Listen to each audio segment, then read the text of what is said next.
Welcome to the Inspired Evolution, and it is such a treat to be here today. Did I blow your eardrums? I was going for that. For the first time, for those tuning in to Kaitlin and Cassidy for the first time, we have Kaitlin and Cassidy Murray. How are we? Great. We're so happy to be here. Awesome. So for those tuning in for the first time, they're world travellers, and they're absolutely world travellers. So I've been to 58 countries. These girls have been to 90. Right, these guys are my heroes. So, but deeper than that, they're refugee advocates, international speakers, authors, and global changemakers who have grown up living a nomadic lifestyle. Can't wait to talk to you guys about that and all that has infused into your life. They're exploring the world full-time with their family, visiting over 90 countries across 6 continents.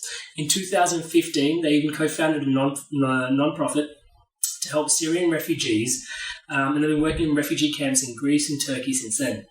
They've spoken across the United States, Morocco, Italy, Greece, Estonia, now Croatia, and they're basically here to raise awareness about the refugee crisis, which is a topic we're looking forward to diving deep into. It is a bit deep. So the importance of volunteering as kids is something that they're passionate about, and as young adults, which I think is amazing, and it's really an honour to have you guys here in regards to that. Their mission is to inspire other youth to become global citizens and change makers so that they can take action to make the world a better place. So, this conversation could start anywhere. Okay, let me start with something simple. You two are in this together. Do you ever get on each other's nerves? We surprisingly get along really well. There are, of course, those moments as siblings. But we have this amazing bond, and I think it was created through travel and always being together since we were young, that there is always that connection, even though we may fight. We become each other's best friends because when we travel, we only have our little brother, our parents, and then each other. So we're always each other's best friends, so we're always together, and I think that's what's really made this bond really important and special and unique. Yeah, I love that, because traveling for me has completely, now we've met at Mind Valley, and it's a whole personal development, journey that we're all on. And your mum's amazing as well. Jesus Christ. Honorable mention to mama. And but legitimately, before there was traveling in my life, before there was personal development in my life, there was traveling. And I've been to 58 countries, and it's just going to visit all these different places, learning who I was in these different environments, how I interacted with them, completely gave me again and again different perspectives on how to live life. But I was curious just because I'm an only child. It's traveling with someone full time because traveling can be stressful. And you can really interface with the heavier parts of oh, that doesn't work and this does work. But it's amazing that you guys get along so well. Yeah. It's such a gift. I think that we wouldn't be able to travel as much as we do if we didn't get along as well. So we're really lucky in that way. And so having that relationship with each other, how does that infuse into then, okay, let's maybe backstep and go into traveling. Was it always something that, when did this whole advocacy for refugees emerge from your traveling journey? Well, so we've been traveling since 2013 as a family. So we were traveling and we were doing education on our own, learning from the world, just kind of leading a global nomadic education, as we call it. But then we ended up seeing a photo online of a little Syrian boy that was wearing a red t-shirt. It was a photo that went viral. He had washed up onto a shore in Turkey. And we saw that photo and it really went to our hearts because that was a beach that we had been to many times because we always went to that town in Turkey. So when we saw that photo, it all of a sudden just resonated with us. We're we need to do something. This is not okay. And that was really something that woke up the entire world, and not just us, but everybody, to the refugee crisis. And so then after that, 3 days later, we went to Turkey. We just hopped on a plane, left all of our travel plans behind, and we just went. And so for the next month there, we were just buying supplies. We were handing them out to families and kids, toys and diapers and food and the very essentials that these families needed. And so that's what we did for a month. But we realized that it brought us so much joy, and it brought these people so much joy. Just being with these kids, it was incredible, and it really started to change us. And we noticed wow, we could do this and we can change someone's lives, even by being kids who were 14 and 16 at the time. Yeah, it was an immediate thing. And like we had traveled before, and that was fulfilling for us, the education, the learning, seeing the cultures. But then when this new passion, you can say, came on of helping these people, it changed. We all of a sudden were like, travel is amazing, but the true joy and where you find true happiness is in serving other people. So it shifted completely. Even as like 14 and 16, we were like, travel's great, but we need to volunteer more. So it was an amazing transition, and that's how it's been ever since. I am so in love with that, because like my whole life is now dedicated to trying to do service to people. But that's been a realization that's slowly steeping in. I can't believe you guys had this realization. Wow, like 4 or 5 years ago already. Yeah. This is incredible. So do you think that's something that you're an advocate for as well, is living a life of service for other people? That's one of our biggest goals, is like that no one is unqualified when it comes to serving humanity. That's kind of our tagline motto. Everyone can make a difference, that no one is left out. Like everybody can change the world in their own way, wherever they are, through whatever cause they're passionate about, whether it's big or small changes, because these changes all across the world are what change the world ultimately. So that's what we're advocating for. Amazing. And that's impregnated with a lot of hope. What are some of the deeper challenges you've interfaced with on this journey though? In terms of volunteering, one of the biggest challenges was other volunteers or other people accepting that, as we were so young and we were in a refugee camp working in 2016 for 6 months, and we were there every single day, and it was the height of the crisis, and there were just people flooding in every day into this makeshift camp, and there was UNHCR. It was one of those, like the footage you see on the news, that first response, give them shelter, give them food, warm, clothing, so things like that. So we were there, and we would be walking through the camp, and you would see other volunteers who were like, do you need help? Are you lost? Are you okay? What are you doing here? And then they'd see like 10 kids run up to us and know our names, and they're like, okay, you're volunteers. But through that process, we showed a lot of people, and we were grateful that we could show that as young people, we could still change these kids' lives. And we connected actually a lot more with some of the teenagers, because we were their peers and we were their same ages. So we would connect on things that made us happy together, singing songs, playing games as a youth. And so that was probably overall our biggest challenge. We were thankfully supported from our family. They were always there for us with this. But from the outside, it sort of looked strange for 2 young girls to be walking through a refugee camp at the beginning. Especially when we taught classes, we taught English and like simple math classes, and people would come up to us, and volunteers would be like, you're not qualified to do this, you don't have a degree in teaching and everything. But we realized that we ended up like helping the kids more than the actual teachers that came in before us, because we were so connected as youth, and because they had fun learning and they had that emotion attached to that learning, so it just stuck in their brains and they loved it. And so that's what really made that important, and that's why we want to advocate for youth also to make a difference, because it's so much more impactful when other youth are helping other youth. And that's what our charity is called, Kids Unite for Hope. So it's kids uniting across the world for hope of better future. I love that. That's so amazing. And I think there's a really deep message in there, which is, again and again, I'm just being on my journey, like I've noticed there are people that are like 10, 15 years ahead of wherever I want to be in life, and having them as mentors is extremely valuable. But what I've found is like those that are like 3 years ahead or just 5 years ahead, like learning from them, being in their tail dust, everything's so much more palpable and so much more real. Like that connection that you experience is just like, you go all the way in on that, and it feels much, real. And I think that's what you're speaking to is like really incredible, and that these kids can actually connect to like other kids. Like these are my challenges, these are my problems, and like you guys can actually relate to each other and use the language that comes out of that. And I think, even just that, I think you touched on something really, really deep, which was making learning fun. Because learning is quite essential, and I'd love to have a conversation with you about your education process. Like, what the hell? It's like, but like even just like making learning fun, but making learning accessible, and then not necessarily needing a qualification for it, but actually just making it accessible, especially when I can only imagine being in like this first response environment. it may not be like a priority to be like, oh yeah, let's go back to school. Yeah. You know what I mean? Definitely. Like, let's go back and get educated. Yes. You know, it's like right now I'm just dealing with like my traumas, Yes. and like, you know, and especially as kids, they would like locking into traumas is so much more readily available and like less people to talk to about it at that time as well, because you're less self-aware, in my humble opinion. Well, in some ways, I think emotionally you're just more open, so you are more aware in many ways.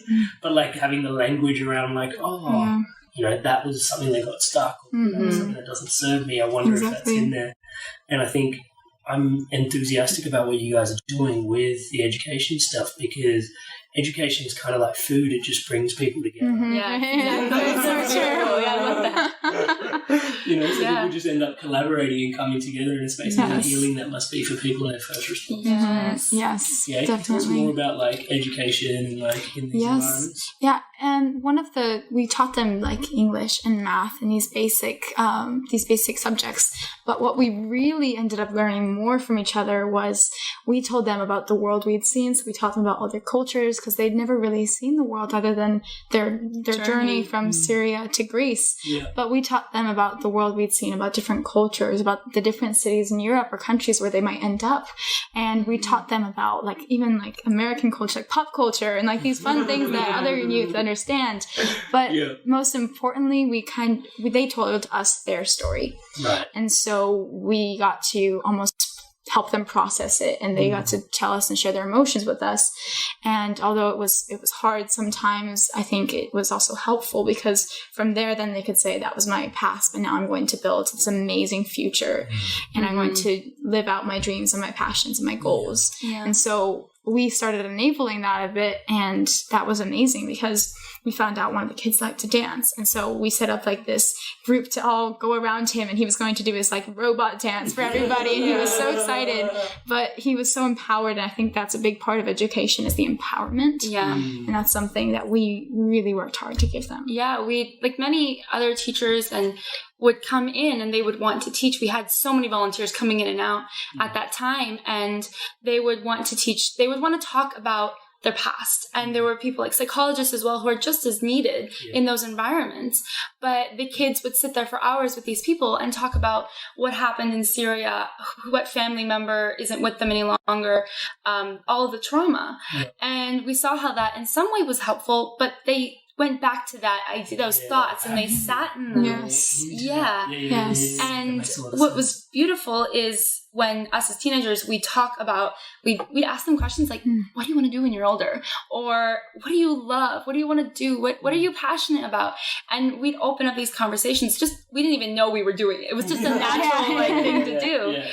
And in that, we saw how they shifted from talking about their past, like she said, to talking about their future. And I think that was an amazing transition, because there were kids who would just sit literally on the ground. And you probably remember some people, and they would just, you could see they were just almost frozen. Like they were stuck in the past, and they would just sit there. And over time, month after month, they just became alive again, because they were speaking about, okay, when I live in Germany, I'm going to study this, and all those kind of little details that for them was so important, because they were hanging on to this hope of these things that they were going to do. So even more than just teaching them like basic phrases in English or things like that, I think for them the real education, the real learning and growth was in having that hope and looking into the future in a positive way. So that was the most powerful thing. We even like taught them like, oh, here's how you say a doctor, or different jobs in English. Here's a doctor, here's an engineer, here's an architect. Which one do you want to be? And then they'd be like, oh, I want to be like a policeman so I can help protect people. We're like, oh, wow. But what we notice is that like they go into they want to be in a place where they can provide justice. Yes. And like whether it's like being a policeman or being a lawyer or being like somebody who can help people and like really, and I think that's because they went through this hard situation where they wanted to provide like this safety. Yeah. I can remember one of the kids, he was in a really bad place at the beginning, and he grew out of it amazingly. He said he wanted to be a heart surgeon when he was older, because he wanted to fix the broken hearts of Syria. And I just remember hearing that the first time and saying, oh, that is amazing. That he was like 15 and someone who had been through so much was already in that mentality of being in a place of service and of healing his country. Mm-hmm. And I just found that so inspiring. Yeah, completely inspiring. I'm loving that your service is further inspiring other people to live a life of service and helping them unlock the service that is already in there. But also, like, we've one thing I've consistently learned on the Inspired Evolution is that oftentimes, like, our biggest challenges form our biggest gifts. We imagine that, like, the environment that, what is potentially growing in this environment out of these people's challenges. Really, like, wanting to mend the hearts, that is just so beautiful. Yeah. Tell me more about, let's go there. Tell me more about your education. Yes. That's a whole other.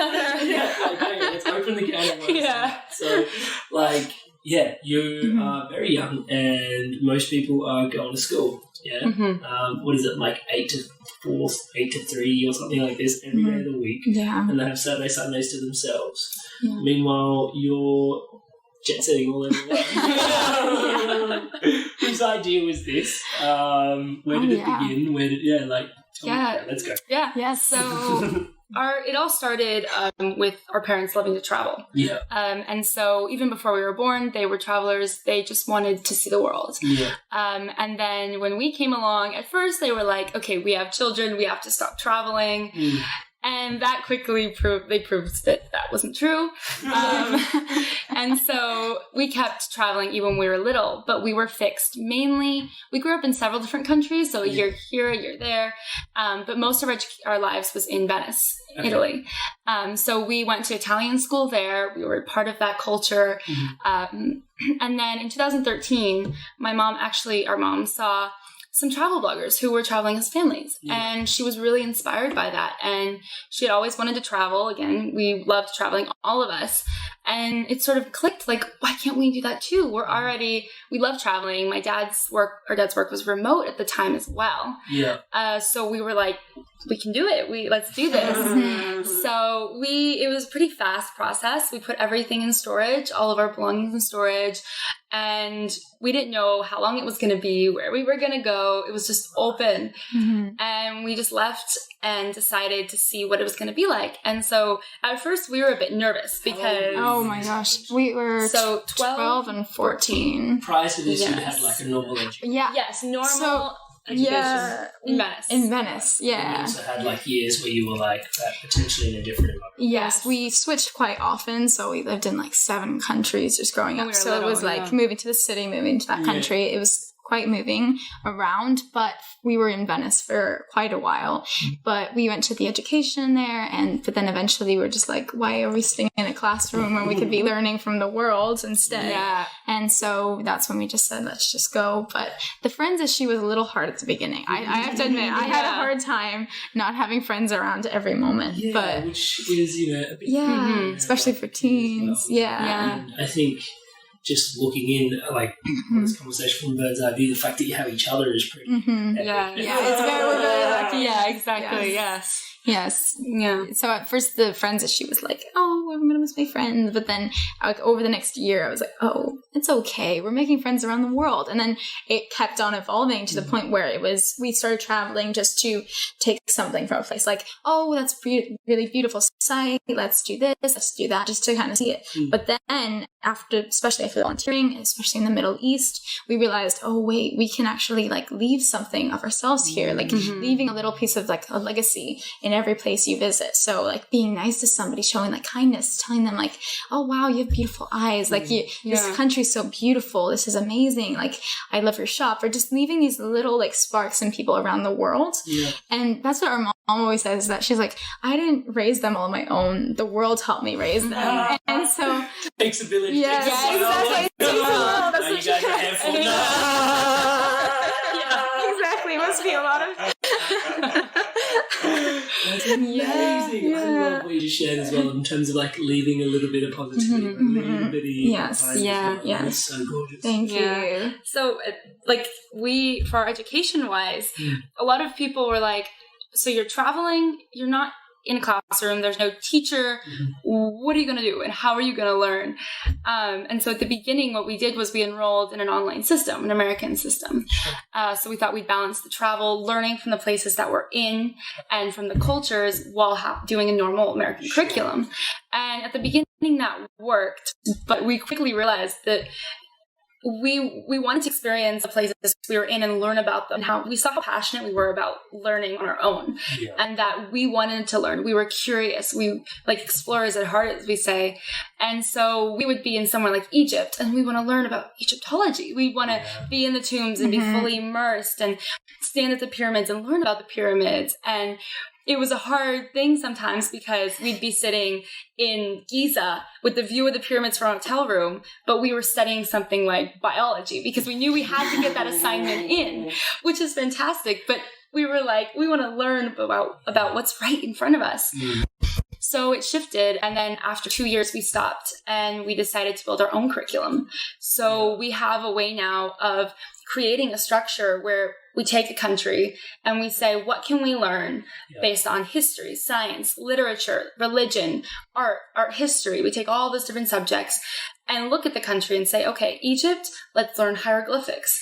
Let's learn about their art. Let's learn about their mythology. Let's learn about the modern and ancient history. And so we do that for every country. And so in that, we learn all the aspects of it. So, so it's amazing because we've managed to balance the travel and creating somewhat of a structure to where we know what we learned and how we grew from it as well on a personal level, and not just on an educational, intellectual level, but what did we learn from the culture? How did we connect from the culture? What did we learn from these people? So in the Middle East, we learned hospitality and acceptance and perseverance and never giving up. In Asia, we learned so many other things, gratitude and the beauty of just the cultures in general, the art, the languages. So it was intellectual based on like the structure of normal school, but then also things like open-mindedness, curiosity, like connection with people and how to connect and how to communicate with different cultures and religions and accepting different religions. So there's all these other things that we've learned along the way, and we've realized that. So we've been able to create this curriculum that's very, very broad. So that's our education in a nutshell, but it's nice because a lot of families that travel come to us and say, how do you learn? Like, we don't know what we're doing. Or there's people that are like, we have to be in an online curriculum. We have to be structured like that. So it's nice that we've kind of, over the years, found this balance of this in-between to do both. Sounds like you found a really nice little sweet spot there. And I do have questions about people that you would be interfacing with on this journey that would be naysayers. So many. Come on, okay, let's address that. Well, a lot of people say like, how can you go to, like, what about university? That's a big question. University. Well, so we actually think we could go to university if we wanted to, and we actually have gone to a couple of universities and we've said, could we apply here if we wanted to? And they're like, we accept you like that because of that education that you have from the world, because it's so valuable. And a lot of people have told us that. And so it was interesting to hear that side of it when other people say, oh, you'll never get into university. But then we're like, well, actually, we don't really want to go to university. Like, wait a minute. Why would we spend like 4 years in a place, unless it's for like, if we have a designated job that needs that, like to be a doctor or something. But we feel like we're making already such of a difference in the world right now. It would be so hard to stop for 4 years at least and then like really stay in one place. So we're like, why don't we take those online courses and those classes that you do during college, but then also have this world education, helping other people and doing these different things like speaking around the world, or maybe like doing more volunteering, helping other people in NGOs. And we want to open up youth centers around the world. That's like a big goal of ours. So it's like we're already on the path to doing that. So we're just deciding maybe we don't want to go to university. That and also we have Mind Valley University, so it's okay, you know. Good. So that's the other thing that I was like, it was really, really obvious is that you've actually set yourself up for lifelong learning, which sounds really subtle and sounds like nothing. but like my whole faith as an individual is to learn. And I just, I feel like that youthfulness in life, that spark, that joy, all comes with being like a perpetual student. That's so true. And just tuning into like how much you have just taken this as a challenge and gone, okay, cool, how can we really mold to this? I'm noticing that, okay, like, yes, you're in Egypt and you're learning all these little bits, you're in Asia and you're learning all these little bits, and then, but watching like the mindset that you've developed to then travel and learn and travel and learn, that's going to stay with you forever. Yes, definitely. Yes, and it's also taught us to look at every piece of life and be like, oh, what can I learn from that? Yeah. Because when we go to every place, we think, what can I learn from this place? What can I learn from the culture, the people, the sites, the history? So now we do that everywhere you go. Like everything, you start looking at it as an experience to learn something. And so it's no longer like, oh, I have to learn this. Oh, I have to do that. But it's like, I'm investing in my knowledge. I'm investing in myself. Like for my long-term life, this is going to be so precious. So what can I learn from this person? How can I have a takeaway from this? Good experiences, bad experiences, it's all learning.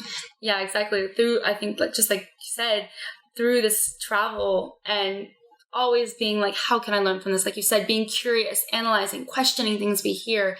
We have set our life up to always learn and to always look for something that we can grow in as well. So there's like, for us, we call it like being open-minded and being open-hearted as well. So that double. So we learn on an intellectual level, through travel or through connection, meeting people, but then also on a heart level of how did they inspire us? What can we learn from this person? How are they a role model for us? And also, it's amazing that you can do that anywhere you are. It doesn't have to be through travel. Like even if you're in one specific city, one specific country, you can still learn from wherever you are. Anybody can do that. And especially in countries like, let's say even the US, so you have so many different cultures there, and you can learn from all these different people, and you can really start like spreading your mind open to all these different people, cultures, and you learn so much, even if you're in your own city. And I think that's something that people need to understand, is that you don't have to just have your standard education that you go through for ages, this to that. But you can learn your entire life and keep on learning from different people, because there's always opportunities to learn something more in your life. Yeah, and I think even what you're highlighting is that perhaps people that live in their local cities don't even venture out to the local museum or their local just to go experience that what is on offer there. Yes. Because they're still in that mentality of education happens just in school. So there's something really deep there. Can I ask you, this might be something that doesn't happen, but do you ever get overwhelmed? Like, is there too much to take on? Yes. Touched a nerve. Yes. Yes. Definitely. Yes. Sometimes it's like, oh, let's just take a break. We need to take a break from learning, from experiencing different cultures, especially like if you think of it on an energy level, even you're traveling around the world and you're picking up on people's energies and and especially like you just have to like take a time to just recenter yourself, I think, because it's just, you can get overwhelmed with different people, different energies, especially learning so much, taking it all in, you're taking it into your heart. So you really have to balance your energy with the energy that you see and feel. And for us as well, we get really connected, like with the refugee crisis, for example, we get really connected to causes and people that need help. And so the more we travel, we see how big of a need there is in the world, whether it's girls and child marriage in certain countries or child labor, poverty in general, all these, so many different things. And when we go to countries, for example, in Cambodia, we saw the kids that were working and selling things. And it was like a pull on our hearts. And we were like, we need to do something. We need to do something. And that's an incredible thing. And we really want to. But a lot of times, you're saying about getting overwhelmed, all of these things stacked up together, it sometimes gets to that point where just like, we hold so much in our hearts and we care about so many people, which is a beautiful thing.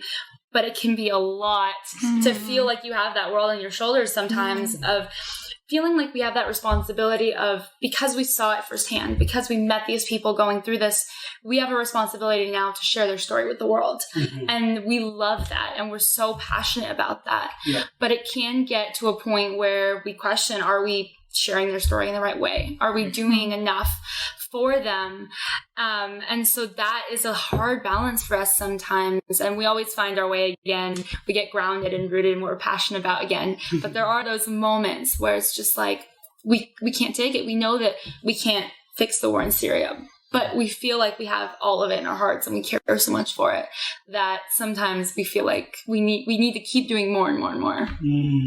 So how do you, practically, how do you navigate the overwhelm? Is it a function of time? Do you just need some bit of time to just sit, digest, process? Yeah. Yes. Or is it okay, I just need to not go adventuring out too much, I spend more time at home for a little while? Can you talk me through? Yeah. Grounded. Yes. Well, actually, our first time volunteering with the refugees in Turkey, so this was 2014, it was really hard for us because that was our first introduction to the refugee crisis. So we were very new to all of it, and this was the first time we were hearing these people's stories and these people's really hardships in life. And so we really we went down to that level, and we felt that we were empathizing with them, but it was really hard because we were being pulled down. It was very hard, and energetically we were being pulled down.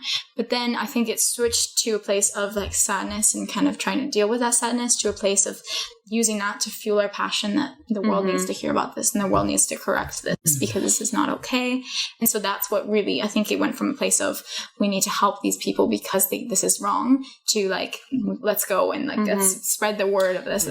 But there were moments after that, even after volunteering in 2016 in the refugee camp for many months, we went to that point where we had to step away. And so we had to take our time to just be with ourselves. And we went through a lot of very low energy times for months afterwards. We didn't know why at first. Then we understood it's because we weren't filling ourselves up. We were giving and giving and giving. And we weren't taking that time to self-care and to replenish our energy.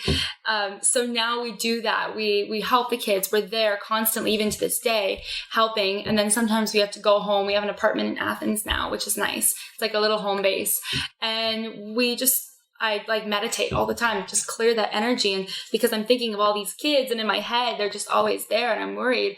So that taking that time to volunteer and give and love all you can, but then also balancing it with self-care and taking some time to realize how much energy you're giving out and how much how many stories you're taking in. Because for us, we didn't realize how much it was affecting us. But then months later, I'd start crying about something, and it would be one of the kids' stories that happened 4 years ago in Syria. And I would be like, goodness, I didn't even realize that I was still keeping that in. I brought that on myself, and I kept that energy stagnant in there. So it's definitely a balance of self-care, for sure. What's really hard to miss in this is your level of emotional development. Yeah. Yes. Yes. I just can't believe I just had that conversation with two people that were under the age of 21. The importance of self-care, meditating, allowing energies to move through, that is really, really, really something. I want to, the responsibility factor, because it seems like you see something and then you feel compelled to be responsible, to take action. Do you think that's something that's uniquely the way you guys are, you or your family, or where does that sense of responsibility, that call to serve, to make a difference? Because I'm sure, and I wish there wasn't something that I was as sure of, but people in a similar environment would be triggered by similar responses, but may not be called to action as you would be. What do you think it is about you guys that well, actually, our mom was born with a very rare bone disease. And so when she was growing up, she had many surgeries all throughout her childhood. Wow. So she looked different from other kids growing up. So she used to tell stories of how she was bullied and how she was left out because she didn't fit in. Today. No. She's such a beautiful person. Yeah. And inside and out. Inside and out. Yeah. Oh my gosh. Yes. And that's why it's for us growing up, we were always the kids to sit with the kid who was alone at lunch or stand up for those being bullied. It was always we had this responsibility to always stand up for those who felt left out or outsiders, so called by society. Sure. And so we always stood up for those people, and we always wanted to make sure that they were heard and that they were cared for and loved. And so I think it really did stem from even from when we were kids, all of our lives. And we used to say, instead of our mom asking us, what did you learn at school today? She used to tell us, how did you make someone smile today? And so it was it's already from little kids, we were always ingrained with this sense of responsibility that we had to that we wanted to. It was more out of a place of service that we wanted to help these kids and these people who felt left out. And even now, I think another thing for us is we see how so many people in the world don't know about certain cultures or think of, like, know the wrong labels, right? So the Middle East, it's sort of this one region that you should avoid, right? That's the label. Yes. And so you travel there and you meet the most friendly people Exactly. ever. You're like, what? Kindest people. And you're like, Jesus, like, I was told not to visit this country by my government, by my friends, by my family. I get here, like, everybody loves Everyone's me. like, exactly. Yeah, and so it's exactly what you're saying. Exactly that experience where you're like, how is this a bad place? And so when we see, like, friends and family or people that we know in the United States or across the world that think so differently, we've heard their opinions about these regions or people or cultures or religions, and then we experience them firsthand. And when we're doing that, we sometimes think about those people and we're like, okay, we're connecting with these people that are labeled in a wrong way. And we're the only ones, let's say, out of our family or our friend group or our social group that know this. So now we feel like we have a responsibility. Yes.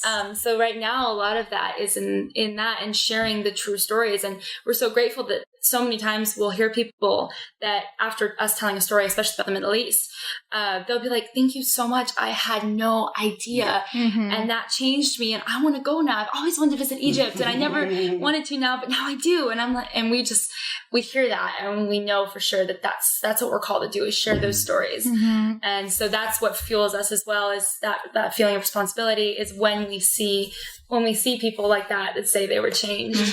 So what I'm getting at the end of this conversation, I'm going to see the two of you as like little dynamite sticks, as blowers of stereotypes. We literally say that. Smashing some stereotypes, Because I feel like you're doing that with your travel, with this responsibility, with sharing these global perspectives with people, and obviously blowing your own stereotypes open, and then taking that responsibility on to do that for other people, and then also with the work that you're doing with your non-for-profit and with the work that you're doing with the refugees, and blowing the stereotypes of education, blowing the stereotypes of what it really means to connect and be of service and living a life in that way. So something that's I want to tune in with is obviously those that are listening, they can foresee that, just having this conversation with you guys and just your level of awareness and just all the amazing things that you're doing, thank you for doing what you're doing. It instills such a hope for the future for those of us that are perhaps a little bit older in it already, What is in the future for you two? What is coming up? Well, we have one of our big goals is to go around the world and create youth centers for kids, and whether it's kids in Africa, for refugees, for the Rohingya refugees, which is another crisis we want to start volunteering in. But we want to create this place of these environments where kids can feel safe and where they can feel loved and where they can start dreaming of their future, because that's so important for kids to have this dream ahead of them, so that they see that dream and they say, I'm going to work for that because that's my goal. And I think that's something that we really want to start doing, is making these places where kids can feel welcome. That's our goal. Kids and mainly also girls, and we want to start a girls center also. It's very hard sometimes. And so we want to help that way, starting these places where these kids can feel safe. So that's a big goal. That's 10 years down the road. But we feel like we see so many times people and volunteers that come and they give food or they give clothes, and that's fantastic, but they're still going to be hungry the next day, right? Even if you give food. So we realized you need to be sustainable in how you help people. And so with these centers, it's a place where they can come and feel safe. They can come and learn skills, get an education. They can learn and dream, and our goal is to have classes as well on personal development, right? So how to heal your trauma, how to identify what's blocking you from achieving your dreams, all of the things that we all know as conscious people that we learn. So many children could benefit from it so much more. They need it. They really need it. And so I feel like a lot of times those ideas of personal growth aren't reaching people that need it the most. So that is our goal, is to bring all of these concepts that we're all learning and that we talk about so much to people, that they could become the next Malala or the next, youth that changes the world. But unless we give them those tools, they will never know. And so we feel like we want to reach those people through these centers in a sustainable way that could become the next world leaders or change makers. Incredible. And what inspires you? Like, what excites you about that? Just being able to contribute in the world, like having a place where we are already impacting youth, and because youth are the future, and so how can we help that future be a bright future? And so that's by helping the youth and helping them achieve their dreams. Yeah, we love to look at sort of the long-term vision and see what is it going to be like in 10, 20 years when we have this new generation of people that are passionate, that are globally minded, that don't judge based on nationality or religion or culture, that are conscious and want to create a better planet. And so we're doing any way we can to get those messages across now. And that's a beautiful thing that we love to say, is that we're not going to wait till we feel like we have the right qualifications or we're old enough or people value, you know, and dynamite sticks blowing stereotypes. Like we can do it now. We can blow that stereotype of having to wait till you're older, and we're just going to do it now in any way we can, so that we can tell other youth as well to do the same. I absolutely love that, girls. Thank you so much for your time, your energy, and just obviously for giving me the space to share this conversation. Thank you so much. Today. Thank you. But also just all the work you've done on yourselves, you know, to be so young yet so mature, and like it takes courage, and it takes like a certain quality of determination to be able to blow stereotypes so consistently and to be working through that. So just all the work you've done on yourselves, and obviously a big hey to your family as well. They're amazing. For those that perhaps want to tune in, that want to learn more about what you guys are doing, or perhaps even support your mission in some way, what's the easiest way, best way to get in touch with you guys and get in contact? So our nonprofit is called Kids Unite for Hope. Number 4. So Kids Unite, number 4, Hope. Yeah. And that is where we share stories. We help kids right now in Athens. We're volunteering with a community center in Athens, Greece. So we work there, and we help many kids do classes. So that is the easiest way. And also people, if they are in Greece, can come and see the kids and meet them and volunteer with us. So that is always an option. We are always open. Staying connected. Yes. Awesome. Yes. Yeah, beautiful. Perfect. Well, thank you guys for tuning in. Yes. Much love. Thank you guys so much for tuning in to the Love of the Inspired Evolution and sharing the Love of the Inspired Evolution. If you feel like this content has supported you or may support anyone else that you know may resonate with the content of it, please share away and share the love around.